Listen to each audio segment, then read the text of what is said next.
Sign it. I've been waiting for this divorce form. My husband, Arthur, thrust the divorce papers at me roughly, leaving me in shock. Next to him, a young woman is grinning. Well, so you're Arthur's wife? Sign the papers right now. We're getting married. Even if Michelle forgives you for having a mistress and a secret child, I won't. Grandma, you're so cool. But don't push yourself too hard. It's bad for your health. You're an old lady after all, so just take it easy. Arthur's mistress, Emily, mocks my mom with a sneer. It was irritating, but my mom wasn't someone to be intimidated by such things. Oh, you don't know about that, do you? My mom smirks confidently. What do you mean by that? That is that. You know what I'm talking about, don't you? Emily was clearly shaken. My name is Michelle Johnson. I'm 41 years old. It's been 16 years since I married Arthur. Arthur was a classmate from college. I remember him as flashy, outgoing, smooth-talking, and always surrounded by girls. He was a typical playboy. I didn't like guys who were showy, so I kept my distance from Arthur. I had no intention of getting close to him, nor was I interested. Unlike the other girls, I didn't fall for his charms. Maybe that's what caught Arthur's interest. He started talking to me and persistently asking me out. I'm not good at saying no, but at first I managed to come up with excuses and kept refusing. But when I ran out of excuses and started feeling guilty about turning him down all the time, I finally agreed to go out with him, just once. It must have been a moment of weakness. I never imagined that my decision would lead to such deep regret later on. Arthur started a web development company with his friends while still in college. Since he contributed half the capital, he became the CEO. He was smart, good at reading trends, and had a knack for getting by, so the company quickly got off the ground. A college student became the CEO, and the company kept growing. He even got featured in magazines and became somewhat of a celebrity. After that fateful day, when I started dating Arthur, I began to feel like he was someone from a distant world and started distancing myself. That only seemed to fuel Arthur's determination, and shortly after graduating college, I was half coerced into marriage. Let's get married. It was an unexpected proposal for me. Really, I was at a loss for words.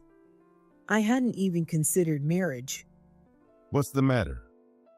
Isn't this the part where you tear up and say, I'd love to? Are you so moved that you can't speak? No, that's not it. Not it? That hurts me, a famous college student CEO like me proposing. Any normal girl would cry tears of joy. I'm sorry. It's just that I think it's too soon. I just started my job, and I won't be able to balance work and household duties if I don't get the hang of it first. I hurriedly tried to correct myself. You plan on continuing to work? I'm making enough money for the both of us. So just quit. I quickly realized after we started dating that Arthur never changes his mind.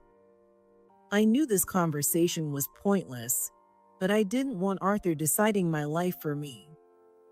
But I went to college and got a job, so I want to keep working. This was something I wasn't willing to compromise on. I clung to this idea desperately. Well, you've already achieved your goal of getting a job, so you can call it quits now. Arthur's logic never made sense to me. In the end, I stayed quiet, and that satisfied Arthur. Are you saying, Michelle, that you want to reject my proposal? No, that's not it.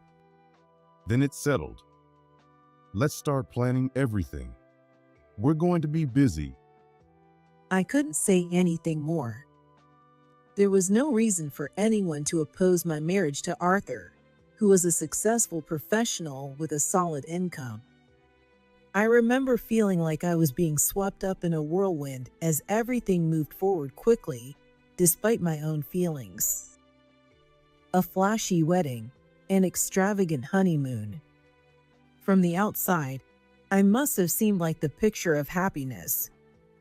I wasn't too thrilled about the marriage, but seeing how happy my mom was made me resolve to take care of my new home. Watching Arthur devote himself even more to his work, trusting me to take care of the household, brought me a certain sense of satisfaction. But that didn't last long. Michelle, you should go to the doctor. For what? For our baby. It's been a while, and nothing's happened yet. My parents are asking when they can expect some news. Arthur's parents were very strict and didn't really approve of their flashy son. However, his relationship with his parents improved after our marriage. I often visited his family's home and felt they were fond of me. Despite his flashy ways, Arthur held on to some old-fashioned ideas, like wanting his company to be passed down to a son. A son? That's pretty old-fashioned, isn't it? Maybe it's the influence of his strict parents. We weren't using any contraception, but still, nothing happened. I thought it would happen eventually, so I wasn't too concerned. But Arthur didn't seem to feel the same way. Sure, but isn't it pointless for me to go alone? Isn't this something we should do together? What? Are you saying it's my fault? It's you, Michelle. That's not what I mean. I've heard that compatibility might be a factor. Since this is about both of us, I think we should go together. If you go and they find something wrong, then I won't need to go. If they don't find anything, I'll go too. But for now, go yourself today. I was angry that Arthur was trying to push all the responsibility onto me, but arguing was pointless. I decided to go along with it and visited the obstetrics and gynecology that day. The results showed no abnormalities. I have no problem. It's your turn. I told him the results when he got home that night. What's with that tone? Are you saying it's my fault? I'm not saying that. I'm just telling you the results. Besides, I think it's okay if we wait a bit longer for kids. Wasn't it Arthur who said he'd go if there was nothing wrong with me? If you keep saying we can wait, time will fly by before you know it. It's because you're not taking this seriously that nothing's happening. You need to get serious. Get serious? How exactly am I supposed to get serious? Is he really trying to blame me for not being able to have a child? Is he afraid of finding out if something's wrong with him? In the end, Arthur never went to the doctor. Eventually, we gave up on having children, and our life together continued without them. Arthur became more and more absorbed in his work, coming home late just to sleep. Even when we did see each other, we barely spoke, and our marriage grew cold. With too much time on my hands, I started thinking I wanted to do something for myself. I also began to think about gaining the financial independence to live without relying on Arthur. As a child, I dreamed of owning a general shop. You only live once. Even if it doesn't work out, I want to make an effort to achieve that dream. That's what I thought, so I told Arthur. It was the first real conversation we'd had in a long time. A general store? What a joke. It's been my dream since I was a kid. I won't trouble you, Arthur. Are you planning to play shopkeeper? You, Michelle, who's hardly worked a day in your life? I'm not giving you a dime. If you still want to do it, go ahead. Arthur's response was expected. I never planned to ask for his help anyway. The only reason I could open my little shop was thanks to my mom's support. Thank you so much. I'll work hard and pay you back, I promise. I lost my dad to illness when I was in elementary school.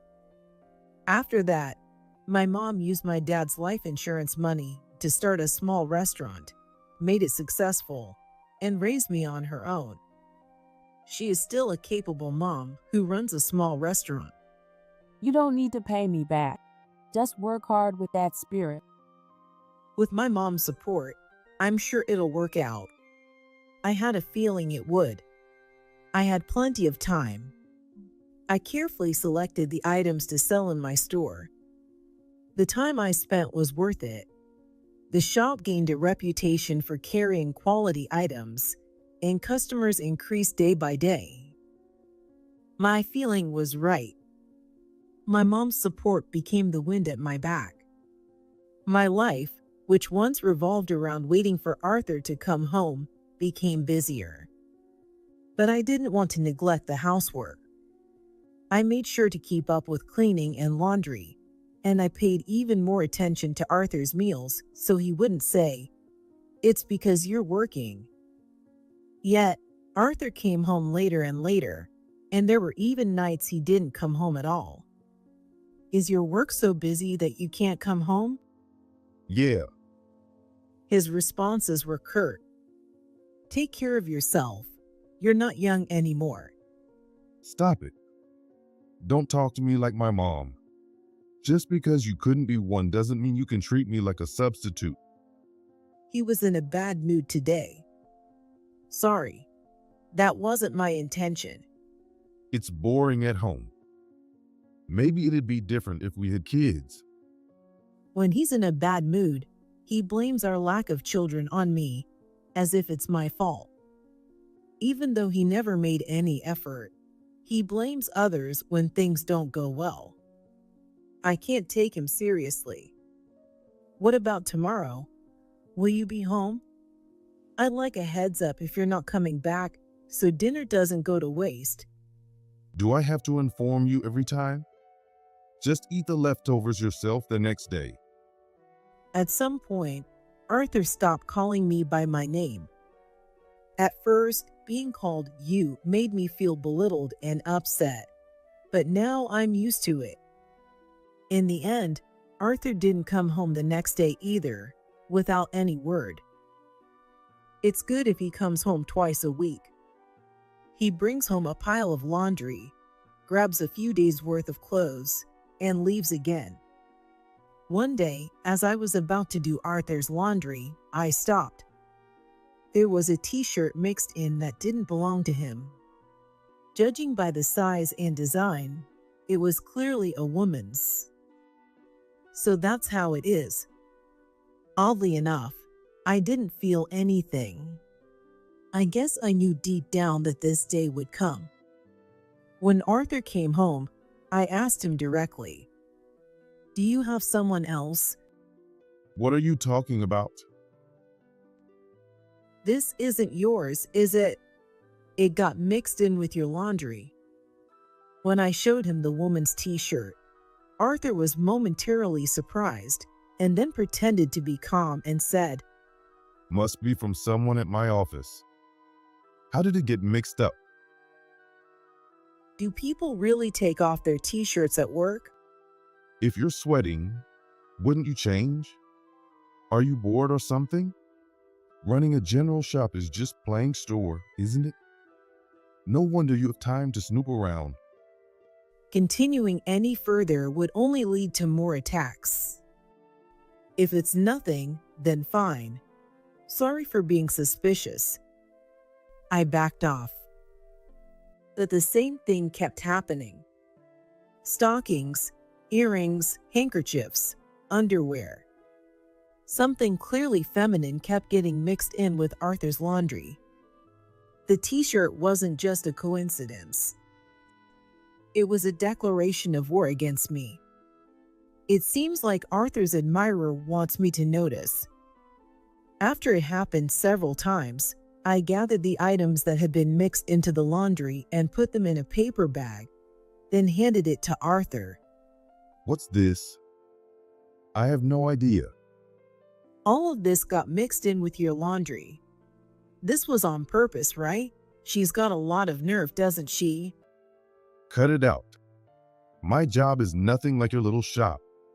It pisses me off that you'd accuse me of cheating when I'm working my ass off. You're such a pain. He's getting defensive because he knows he's guilty and has no way out. Just looking at you makes me sick. I won't be coming home for a while. And it's your fault. I silently watched as Arthur packed his clothes into a bag and walked out. As I heard the door close, I vaguely thought about what I should do next. Why don't you just leave him? I can take care of you on my own. The next day, when I visited my mom's restaurant and told her about Arthur, she quickly told me to break up with him. I'm making enough to live on my own. Here, this is for this month. Thank you. My general shop was doing well enough that I could make regular payments to my mom each month. If you can support yourself, there's no need to put up with it. Have you looked in the mirror lately? You look awful. That's rude. I laughed and looked in the mirror hanging on the wall. The person staring back at me was shockingly tired. You're right. I look terrible. I should have spoken up back then. I'm sorry I didn't see it sooner. Do you still love him even now? If you ask whether I love him, the answer is no. So why haven't I left him yet? Is it because I don't want to admit I made a mistake? Am I afraid that my life will disappear like a bubble? I didn't even know myself. A month passed. There was no word from Arthur. He was probably doing whatever he wanted, as usual. The shop was busy today too, leaving me no time to think about Arthur. As I was getting ready to close up, my cell phone rang. The call was from the hospital. Arthur had been brought in by ambulance. They needed me to come immediately because he was about to undergo tests and possibly surgery. Since I couldn't drive, I called a taxi while closing up the shop. But it was busy today, and they said it would take 20 minutes. I quickly called my mom, and she came to pick me up right away. Sorry for bothering you during your busy time before opening. What are you talking about? The regulars are the only ones who come in, so it's okay if I open a little late. With my mom driving, we headed to the hospital. After asking for the room number at the reception, we took the elevator and walked to the room we were told. I heard laughter. It was Arthur's voice. As I entered the room, still doubting my ears, an unbelievable scene awaited me. Next to Arthur, who was lying on the bed, a young woman was sitting, holding a baby. Noticing me, Arthur spoke with a grin on his face. I've been waiting. Fill out the divorce papers. Arthur rudely shoved the divorce papers at me, who was still in shock. The young woman beside him smirked. Oh, so you're Arthur's wife. Sign it right now. We're getting married. Don't worry, Emily. It'll be okay. That's when I noticed. The woman named Emily was wearing the t-shirt that had been mixed in with Arthur's laundry. Well, I suddenly got a stomachache. That was awful. But it's appendicitis. The intravenous drip cured my pain. So I'm probably not going to have surgery. I'm just taking some medicine. I didn't ask about that. I didn't care about his condition. I understood that this woman, Emily, was Arthur's mistress. But was the baby she was holding Arthur's child? Noticing me staring at the baby, Arthur gently placed his hand on the baby's head and stroked it lovingly. He's my son. It turns out you were the problem after all. Hearing that, as I stood before Arthur's child, was too much to bear. That's quite a cruel thing to say. My mom, who had been silent until then, finally spoke up. Oh, you came too, huh? Arthur's feigned surprise, even though he had noticed her, irritated me. Whoa. Having a mistress and even a secret child. Michelle might forgive you, but I won't. You're so cool, Grandma. But being furious is bad for your health. You're an old lady, so try to stay calm, okay? Emily mocked my mom with a laugh. It was annoying, but my mom wasn't the type to be intimidated by something like that. Don't you know about that thing? My mom asked with a confident smile. That thing? What are you talking about? You know what I'm talking about. You must have an idea, right? What are you talking about? I have no idea. Arthur, this grandma is freaking me out. Emily was visibly shaken. I don't know anything. But if it's related to Emily, are you sure you don't have any idea? I'm telling you I don't. Are you doubting me?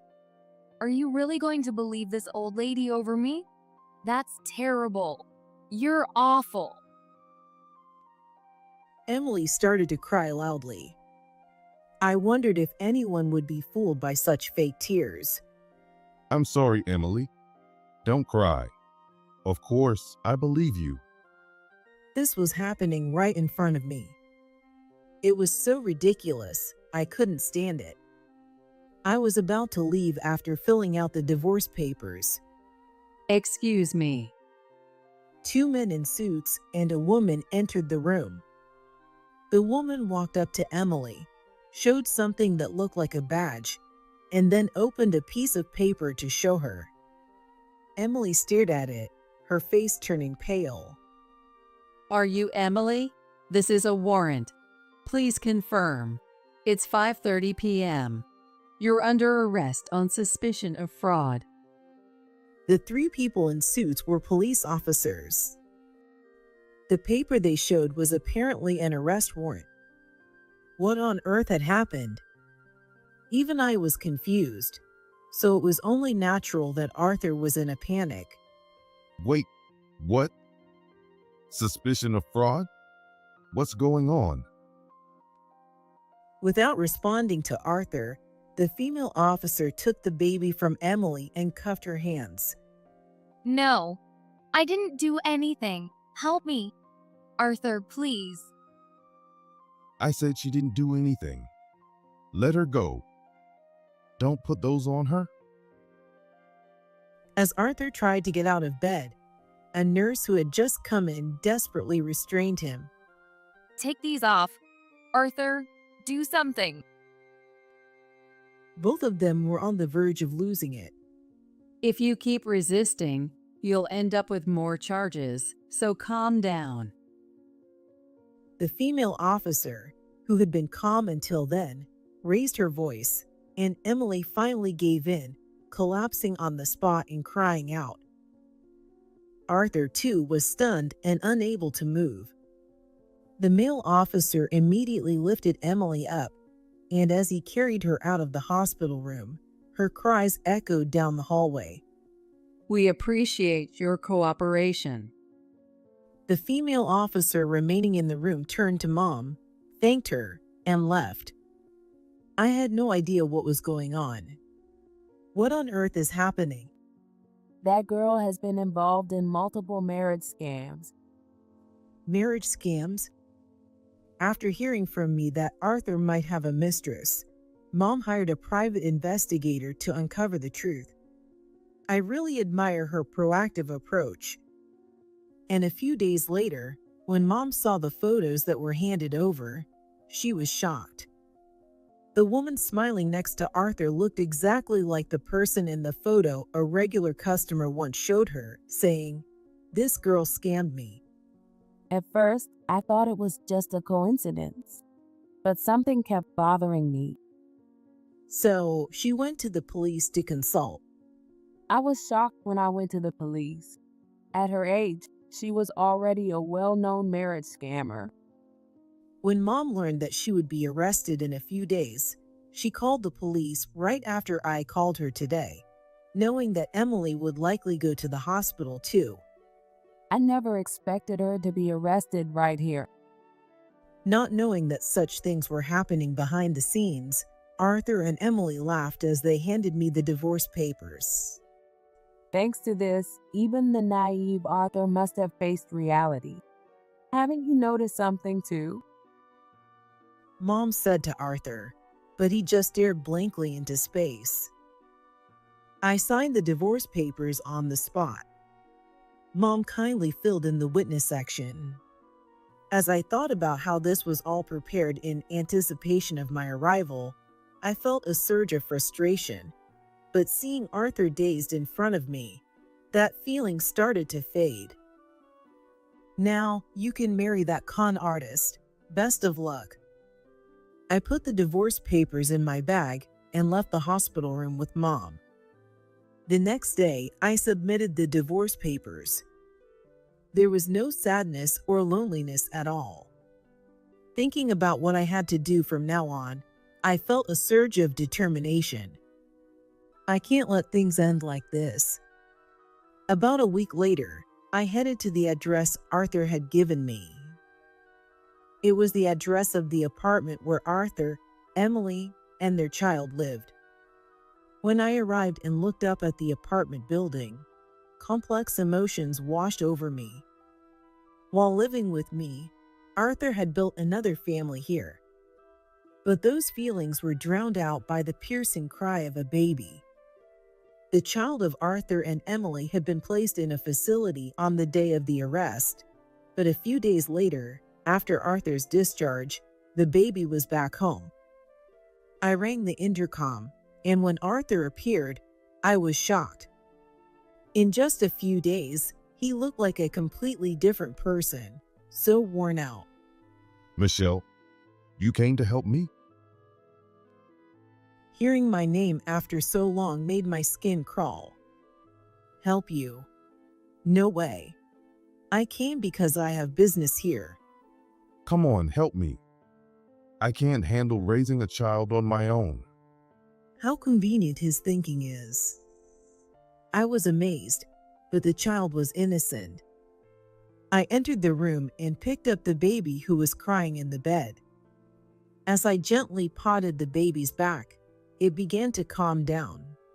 Wow, you're amazing. You've never even been a mom before. This lack of tact is something I really dislike. The room was a mess.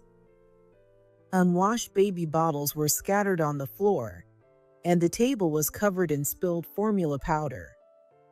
In the kitchen sink, dirty dishes were piled up.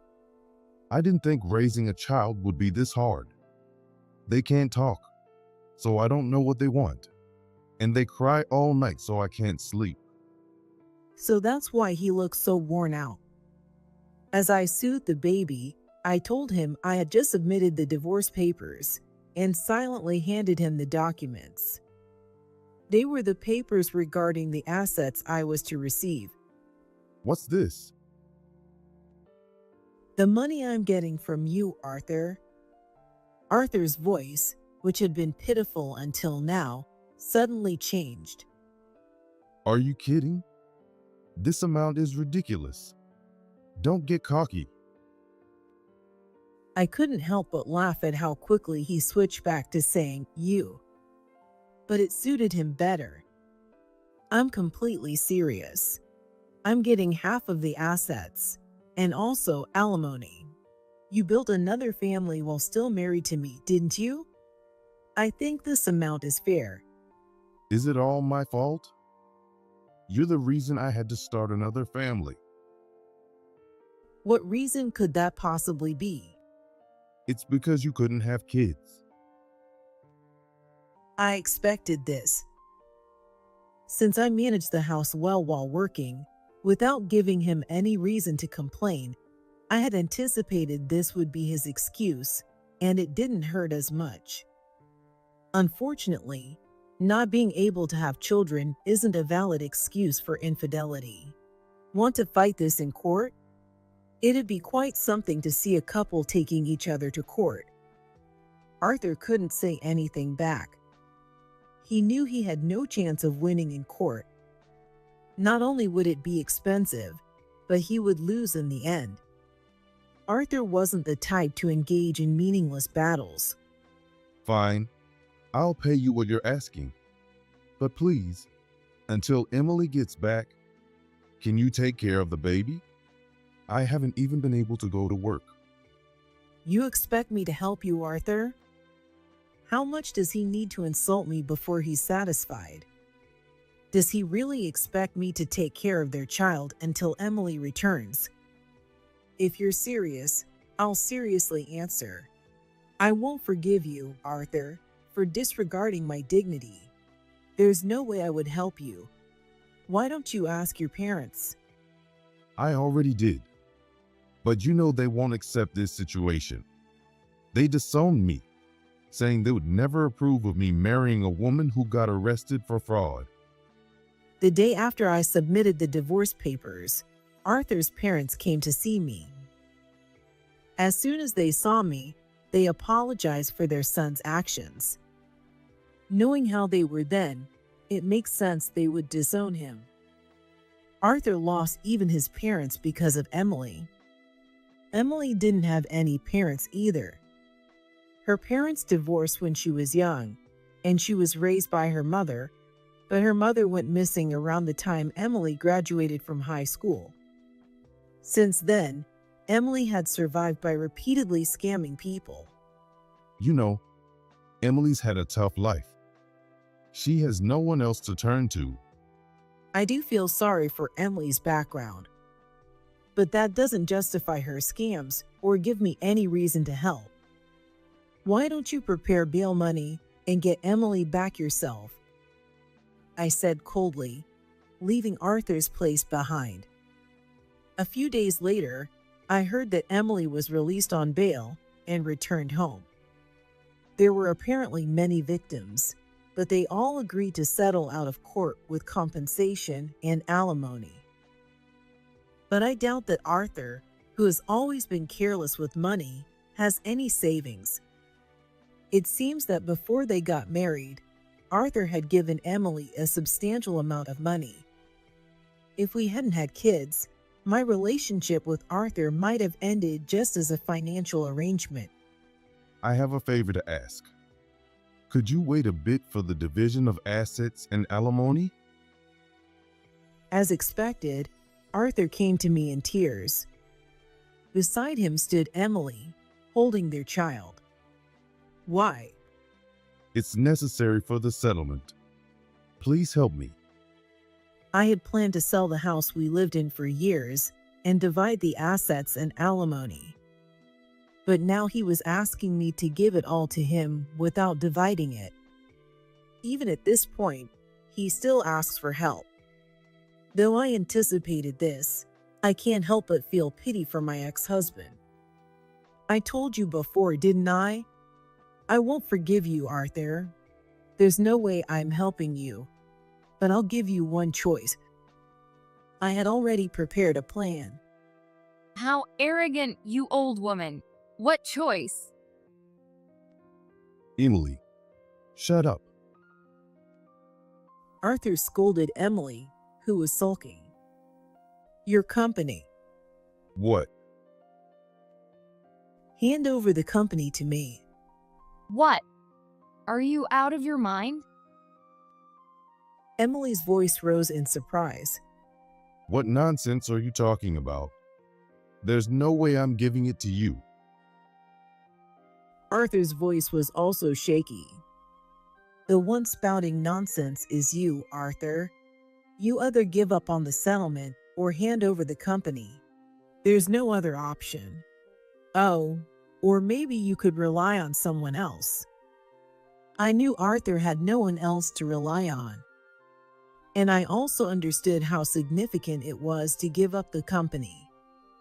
When he talked about his dream of starting it, when it was established, when it grew, I was always there with him. That's precisely why I decided to take it away. For someone who belittled the person I was, the life I lived with him, I decided to take away the company that was likely precious to him. I worked so hard to build this company. So what? That has nothing to do with me.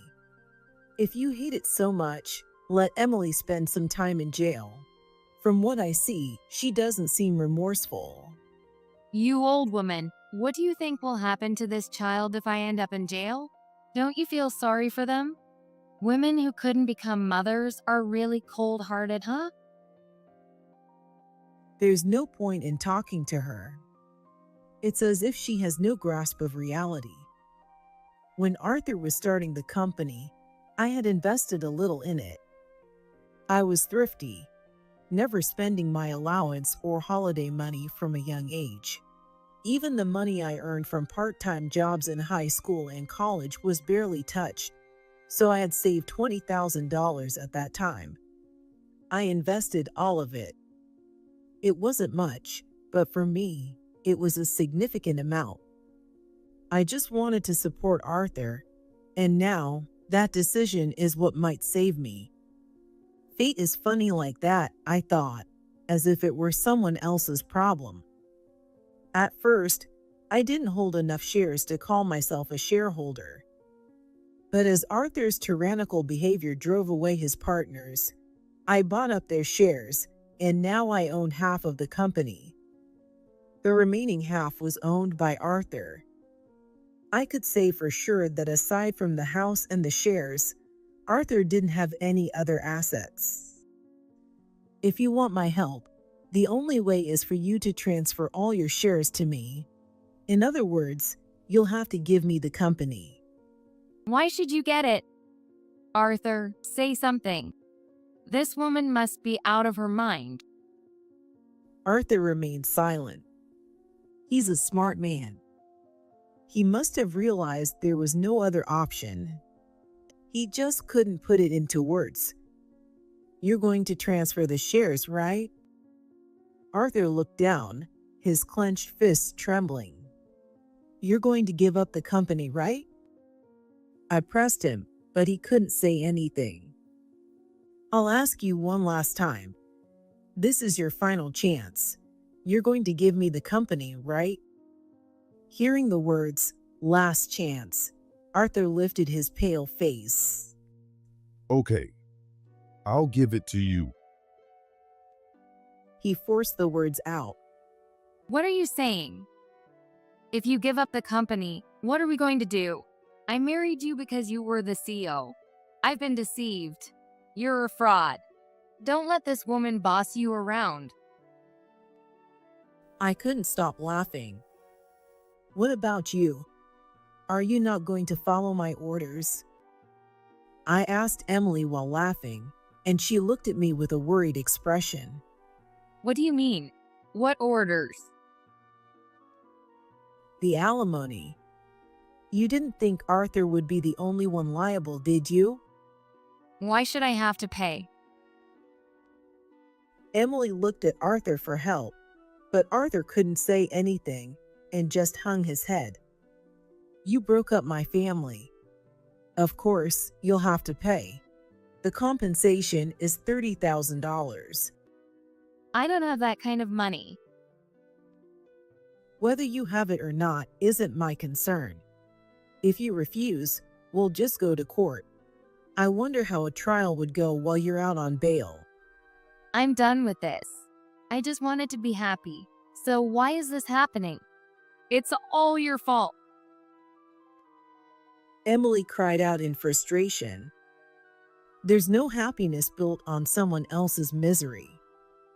Happiness is connected. You become happy while wishing for someone else's happiness. Will Emily ever realize that? I'll go through my lawyer for anything else, so for now, take this lovely wife of yours and leave. Arthur silently took Emily's hand, who was still crying and yelling, and led her to the door. I heard the door close and silence returned. After that, I took over all of Arthur's shares and became the CEO. The money from selling the shares went towards the settlement, leaving Arthur and Emily with nothing.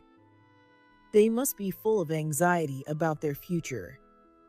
But that doesn't mean I'm going to be lenient about the division of assets or the compensation. I'll make sure to collect what's owed. Can't you give me a little more time? The settlement took everything I had. There's no way I can pay. I don't even have a job. It's impossible. I have a suggestion. Why don't you work at my shop? I'm busy and short-staffed. I could hire you and deduct your compensation from your salary. If I have to work under you, can't I at least go back to my old company? I'd be an asset right away. And you must be busy there too. It's true we're busy. But I have no intention of bringing Arthur back. No, Arthur, I don't need you there. If you're okay with playing shopkeeper, I'll hire you at my store. It didn't matter to me how he decided. As long as I got the unpaid assets and compensation, that's all I cared about. I had no intention of waiting. Apparently, working at my shop was too much of a blow to Arthur's pride, so he refused my offer and started working as a laborer at a construction site instead. Whether he worked under me or not, the amount he owed didn't change. I made sure to check every month that the payments were made on time and contacted him if they were even a day late. He should be grateful I'm letting him pay in installments. Now, Emily works at my shop too, cleaning early in the morning before Arthur leaves for work. Her salary goes straight to me as compensation, so she doesn't see a single cent. Why do I have to do this kind of work? She's not happy about it, but with a small child and being out on bail, it's unlikely she'll find another place willing to hire her. She has no choice but to work here. How long can Emily, who has lived a flashy life by deceiving countless men, endure this dull job? Arthur's income has dropped significantly from when he was the CEO, and their life is unexpectedly tough. It seems like they argue constantly. The day they split up might not be far off. Meanwhile, my shop is still growing in sales. We've even started online sales, and I've had to hire more staff because I can't handle it all by myself. Managing the shop was already busy enough, but now that I'm running the company too, I'm so swamped that I could use all the help I can get. I even asked my mom if she could close her small restaurant and come help me, but she quickly turned me down. This job is my passion, so please don't take it away from me. Mom says with a smile. Her smile is my motivation. Right now, I can't help but enjoy my work. The general store is my childhood dream come true. I feel like I'm nurturing it with care. The company I took from Arthur holds a special place in my heart because I've known it since I was young. That said, managing it has been tough for someone like me with no experience, and I couldn't have done it without my team. When they found out I became the owner, some old colleagues returned and joined in the management. It's incredibly reassuring. I'm hopeful that together, we'll make it even bigger. It's busy, but full days. I've had my share of painful and frustrating moments, but now I feel incredibly happy. With the support of my mom and my team, I'm fully immersed in the work I love.